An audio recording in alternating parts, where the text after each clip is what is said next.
तान के साथियों, आपको सुनाने जा रहा हूं कि जो ये मनुवादी सत्यनारायण स्वामी की कथा कहते हैं, लीलावती कलावती वगैरह वगैरह की, यह क्या है? कोई कथा नहीं है, ये उनका भूत है। और यह एक प्रेम कथा है। 4 लाइन मनुवादियों के लिए लिखा गया है कि नरक से स्वर्ग का दे प्रलोभन हमें, मनुवादी सही पथ से भटका दिए, सत्य के पथ पर हमें ये न चलने दिए, त्रिशंकु सनभ में है लटका दिए।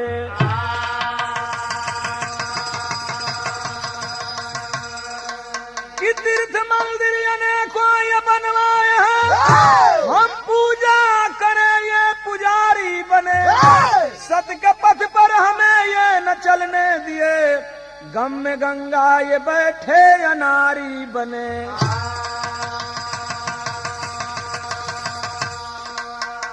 आज मैं पोल खोलने जा रहा हूं और इन मनुवादियों से मेरा कहना है कि हम लोग सब जान गए हैं, यहाँ गजल का तर्ज बा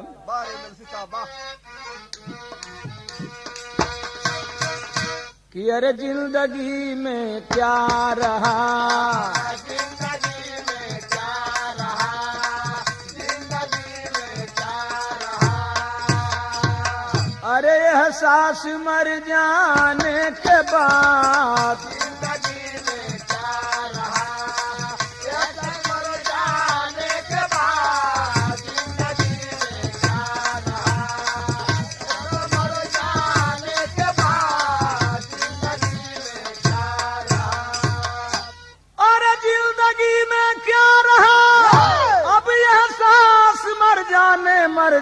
मर जाने के बाद आएंगे आएंगे आएंगे आएंगे साजन मेरे, आएंगे साजन मेरे, आएंगे साजन मेरे, अरे मौसम गुजर जाने के बाद आएंगे साजन मेरे, मौसम गुजर जाने के बाद आएंगे साजन।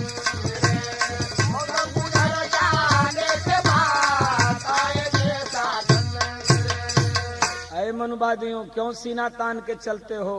सुनो यह काशीनाथ एमएलसी कह रहा है कि अरे माथे पे रोरी लगा के, माथे पे रोरी लगा के, माथे पे रोरी लगा के, अरे चल रहे क्यों तान के, माथे पे रोरी लगा के, चल रहे क्यों तान के, माथे पे रोरी लगा के, चल रहे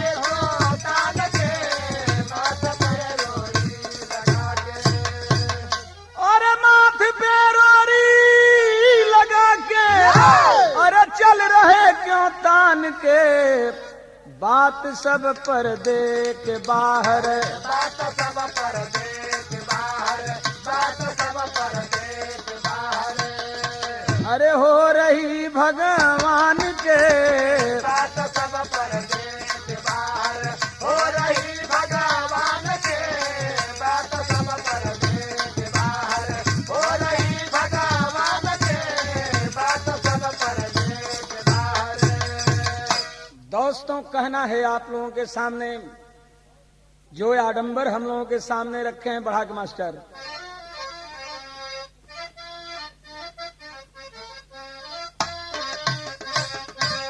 वही गजल बारे, वही तर्जबा भोजपुरी के जौन बिहार में गावल जात बा कि अरे गांजा पिया जनी राजा हो खराब होई बा, गांजा पिया जनी राजा हो खराब होई बा,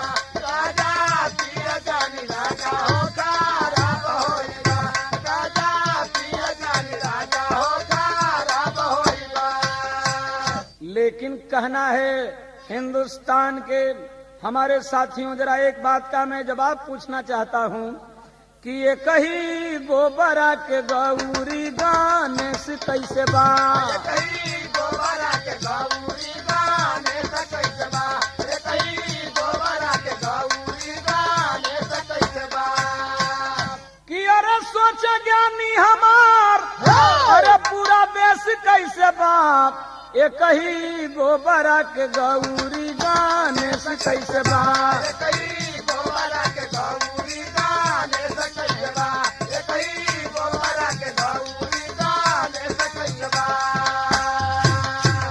अरे अपन खाले पाने और हमके भूखवा में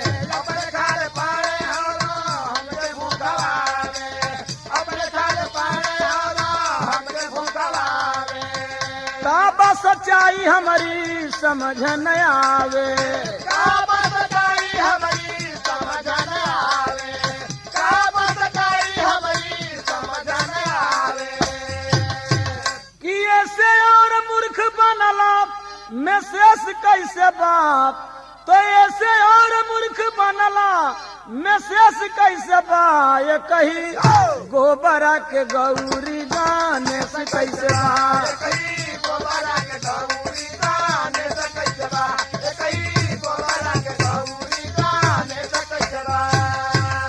अरे दिए ना पढ़ने हमें पढ़ करके विद्वान बने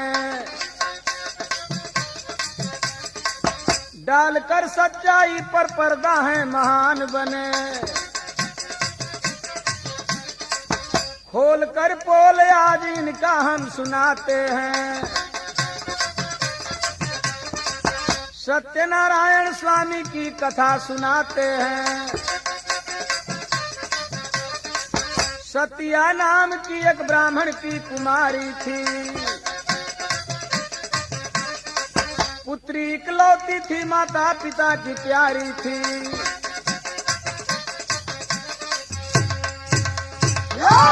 एक ब्राह्मण की लड़की थी। आज मैं सत्यनारायण की कथा सुनाने जा रहा हूं साथियों, जिसकी कथा हमारे लोग गांव-गांव में और हम लोगों के घर के भी लोग सुना करते हैं। वह कथा वास्तव में है क्या? सतिया नाम की एक ब्राह्मण की कुमारी थी और उसकी जवानी चढ़ गई थी। कैसन जवानी चढ़ल रहल, जवानी का थोड़ा सा यहाँ भाव कवि दिले हुए। तरज कौन बा मास्टर?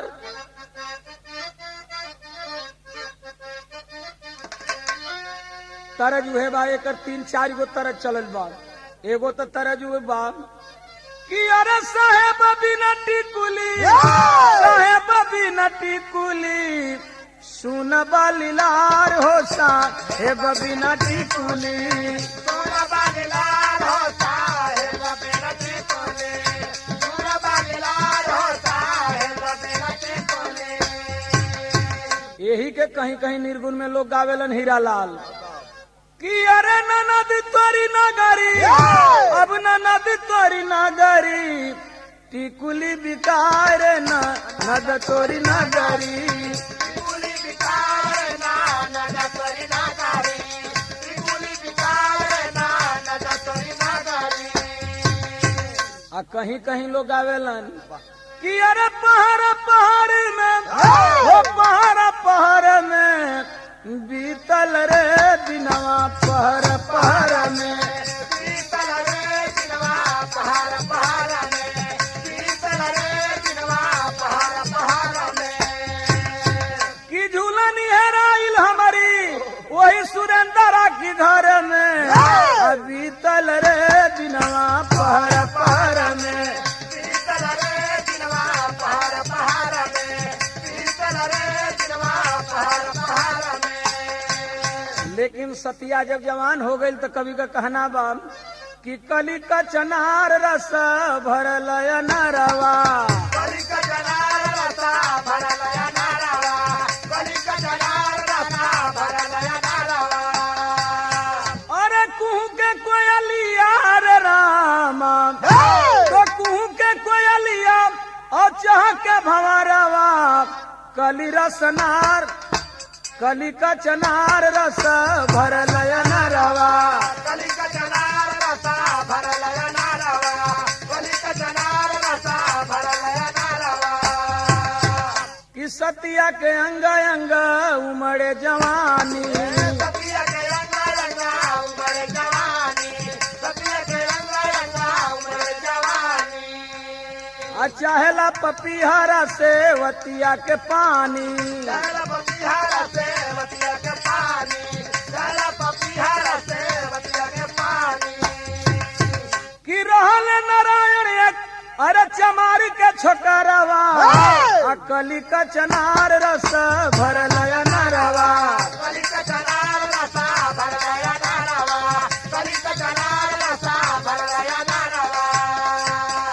दोस्तों जब जवानी चढ़ गई, हीरा लाल जवानी किसी के बस की नहीं होती है। कब ऊंचा चल जाई, कब खाला चल जाई, कब कहाँ हो जाई, कब कैसे हो जाई। आय हाय हाय। आज सतियों के जब जवानी चढ़ल बा, वो घड़ी एगो नौजवान चमार के लइका रहल, जौना का नाम रहे नारायण। लेकिन इन्हें जवानी सतिया के जौन बात तो आड़ा तिना बा, तत्तरज आ गईल बा।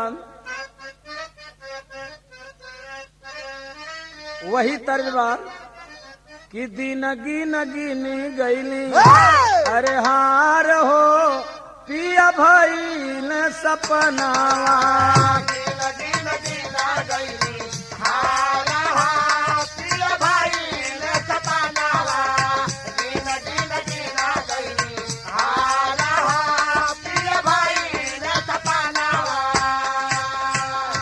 लेकिन कवि ने क्या कमाल की बात लिखा है कि अरे चले ना जवानी आके अरे भार हो, चले ना जवानी आके भार हो, नहीं सहल सहाला।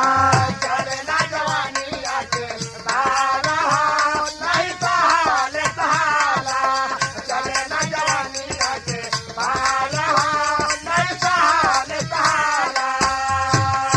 अरे जैसे बन दिया के धार हो, नहीं सहल सहाला।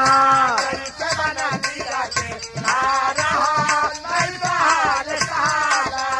जैसे बना दिया के धार हो, नहीं सहल सहाला। अरे सतिया नारायण की लड़ल बा नजरिया, कपिला दरार की लड़ल बा नजरिया।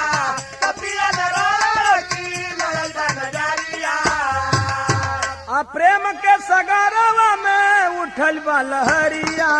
प्रेम के सगारावा में उठल बा लहरिया। प्रेम के सगारावा में उठल बा लहरिया। आ दोनों मिल गोता लिहले तो दोनों मिल गोता लिहले, मार हो नहीं सहल सहाला। दोनों मिल गोता लिहले, मार हो नहीं सहल सहाला। दोनों मिल गोता लिहले, मार हो नहीं सहल सहाला। सतिया नारायण को देख करके फिदा हो गई, दिल लगे दीवार से तो परी किस काम की। अरे कबो कबो मोहब्बत ऐसन हो जाले, वो ब्राह्मण की लड़की हरिजन के छोकरे के साथ नारायण के साथ प्यार करने लगी। और प्यार करते करते करते करते करते करते कुछ हो भी गया।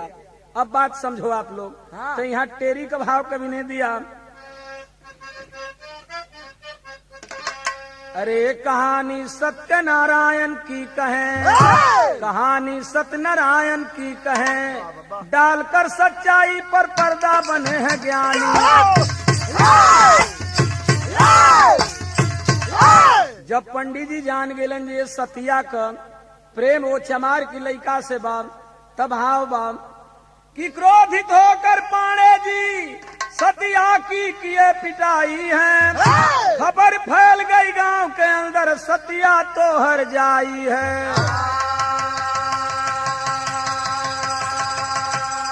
कि गई भाग तब रात में सतिया नारायण घर आई है। घमंड टूटा पाने का दोनों कर लिए सगाई है।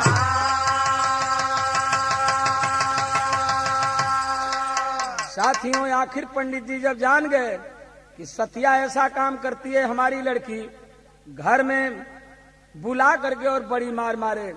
लेकिन हीरा लाल जवानी ऐसन पानी होला जो कौनो बांध के तूर देला, समझे। जवानी ऐसन बांध होला, ऐसन दरियाव का पानी होला जौन कौनो बांध के तुरत में चाहे जितना पत्थर का बांध हुई ओके तूरे में देरी न लगी। उतना पंडिये जी का घर रहल, सीढ़ी लगा के खपड़ा पर चढ़ गई, अब वो ने उतर गई, अब भाग के नारायण की आई। आ नारायण की आई तो कहलस जे हमसे शादी कर लो, शादी कर लो। तो वो समय का भाव बाम हवा तो रजबा बजबा कि अरे काहे चले लुई तराई रे सुगिया अगवन कदीन नियराई रे सुगिया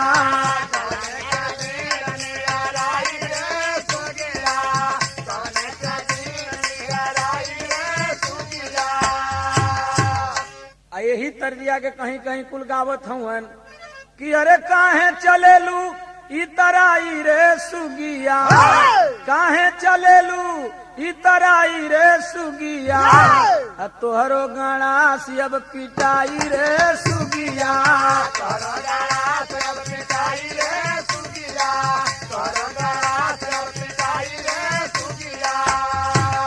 हाला जी हम नहीं कहत हीरालाल आजकल कबो कबो हमरो मेहरुअन से गाना आदमी करा देत हवन तब वहाँ कुछ कहे लगत तेरी से तो हमके कहे के परत बा आपका कहिला तो ये न कहिला कि काहे बदे तनाई तराई रे सुगिया तोहरो गणास अब पिटाई रे सुगिया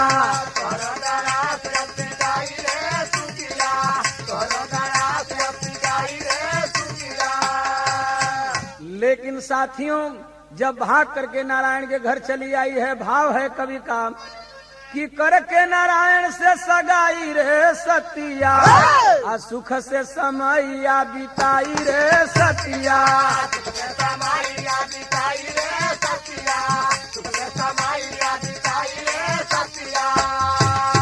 बड़ा चैन से बीते लगल उन्हनी का समय चमार का लइका पंडित जी का लइकी ऊपर नाद नीचे वेद और नीचे वेद ऊपर नाद तर ऊपर कुल होखे लगलन बाभन चमार भाव बा कवि के कि अरे करके नारायण से सगाई रे सतिया आ सुख से समैया बिताई रे सतिया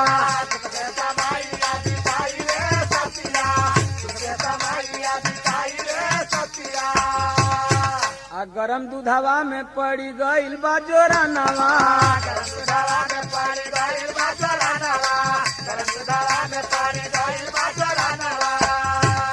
आ सतिया के गोदिया में जन्म ललनवा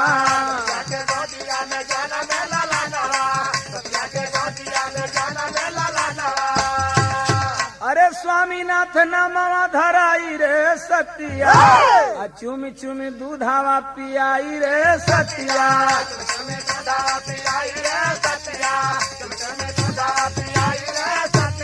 ए भैया चमार जोरन डाल दिहलस वो सतिया की दूध में माने पेट में जवन लइका होला वो सामान डाल दिहलस आज जब सामान डाल दिहलस तो वो करे बाद वो सतिया की पेट में गर्भ रह गई 1 महीना बीतल 8 महीना बीतल जब 9 महीना बीतल तो बड़ा सुंदर एक लड़के का जन्म हुआ और उसका नाम उन सबों ने स्वामीनाथ रखा।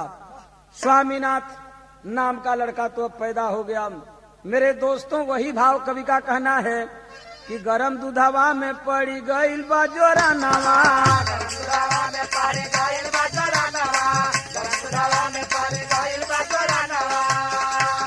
अरे सतिया के गोदिया में जन्म ललनवा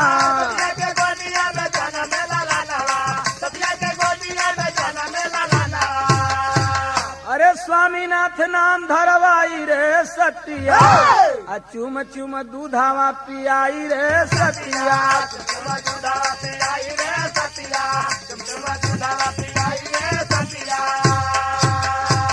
तो स्वामीनाथ पैदा हो गईलन चारों ओर गांव जवार में हो गई का हो पंडित जी अरे तोहरा नाती भइल बा देखिए तोहरा नाती हो गई बा। पंडित जी के ताना गांव जवार मारे लगल आखिर वह तो मनवादी था धोखे की मार किया वह पंडित और हुआ क्या अरे ताना मारे पाने के संघाती नाती कैसन बा आ सुन करके पाने के फाटे छाती नाती कैसन बा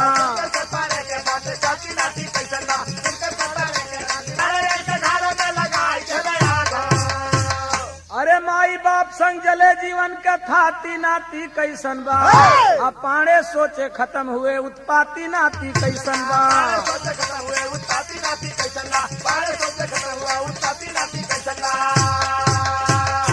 पाड़े सोचलन की जौले यहाँ से तौले गांव जवार के लोग चाहे जो निकल करके और उन सबों के घर में आग लगा दिया। तीनों जल गए।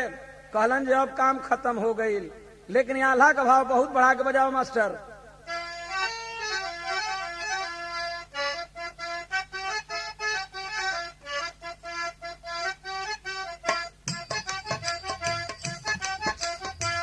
मेरे प्रिय साथी हीरा जी, देखो क्या कवि ने लिखा है। सच्ची प्रीति होती है क्या? साची प्रीति आके जग में रितिया निराली है भैया। मर करके प्रेमी होया मारा हो जा।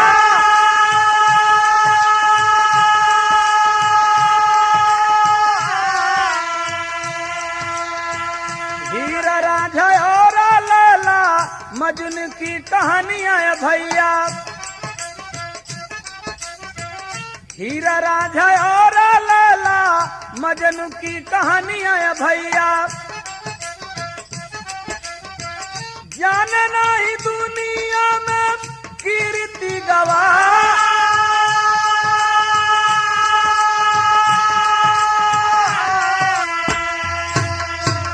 सच्चा प्रेम वह प्रेम होता है कि दुनिया उसका गुणगान करती है। हीर राझा चले गए, कहानी अमर है। लैला मजनू चले गए, कहानी अमर है।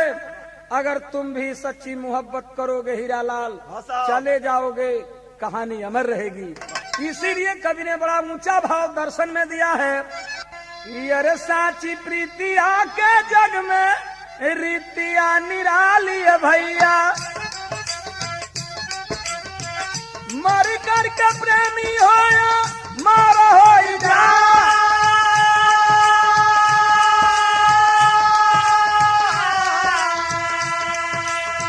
हीर राझा और लैला मजनू की कहानियां भैया। जाने नहीं दुनिया में कीर्ति गवाह।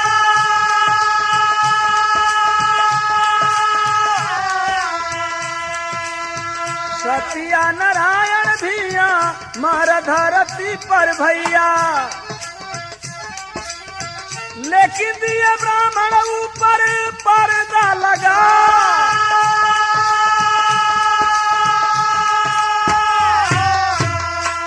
आज वो सत्या नारायण और स्वामीनाथ भी अमर हैं, लेकिन आज पर्दा लगा दिए। ब्राह्मण हमको सत्यनारायण की कथा सुनाते हैं। सत्या नारायण और स्वामीनाथ जब तीनों आग में जल गए तो वो समय तीनों भैलन काम कि सत्या नारायण भैया मारा धरती पर भैया। लेकिन दिया ब्राह्मण ऊपर पर्दा लगा।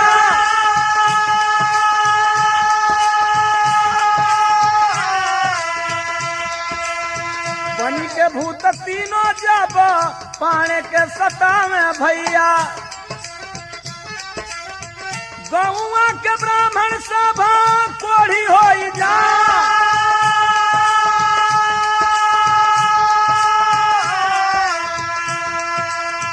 करे नाही काम कौनो वैद्य की दवाइया भैया। ज्योतिषियों सोखा दिहले भेदवा बता।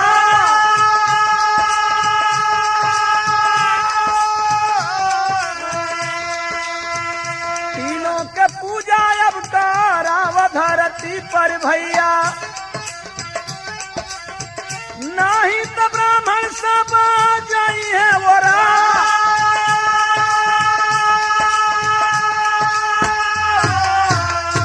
वही सत्या नारायण और स्वामी तीनों भूत हो गए और उस पंडित को सताने लगे। यहाँ तक कि वह गांव के सारे ब्राह्मण कोढ़ी हो गए। साथियों, जब कोढ़ी हो गए, ओझा आइलन, सोखा आइलन, टोना टोनी देखे वाला आइलन। कहलन जे उहे तीनों भूत हुआ सम, तो हम लोग का बरम हुआ सम। अगर दुनिया भर में इन्हनी का पुजाई होई तब तक ठीक बा, आ नहीं तो तीनों जवन बाणन ई बाभन चमार हुवन। तीनों जवन बाणन देश में एको पंडित जी लोगन के रहे ना दिहन। तो आखिर वो पंडित आपन बरम पुजवावे खातिर एगो कथा सबकी घरे घरे चालू करवा दिहलन। कवन कथा चला दिहलन कि अरे कथा सत्यनारायण की सुनावे पाड़े जी, अरे नाम तीनहु के एक में धरावे पाड़े जी।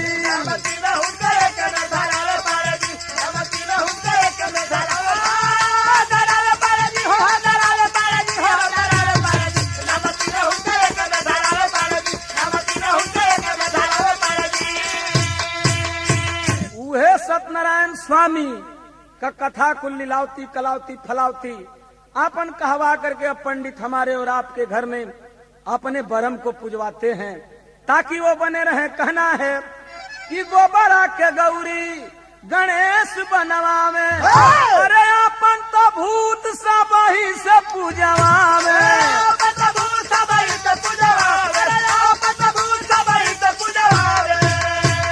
अरे चरणामृत में स्वामी के डुबावे पाड़े जी, अरे नाम तीनहु के एक में धरावे पाड़े जी।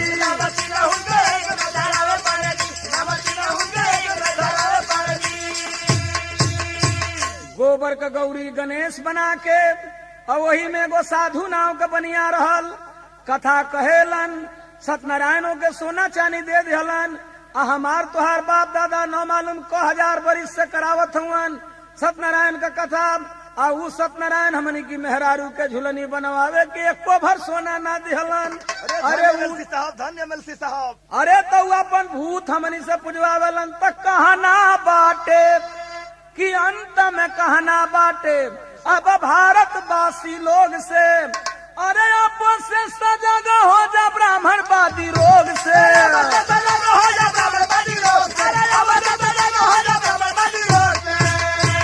अरे काशीनाथ गाय के सुनावे पाड़े जी, अरे नाम तीनहु के एक में धरावे पाड़े जी।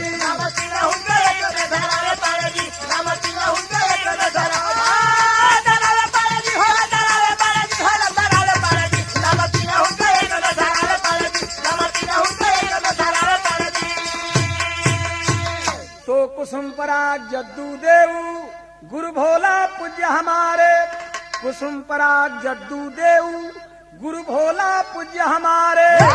अरे बाला शिव दर्शन के साथ में हीरा लाल रंग पसारे हो, कहानी सत्यनारायण की कहें, अब कहानी सत्यनारायण की कहें।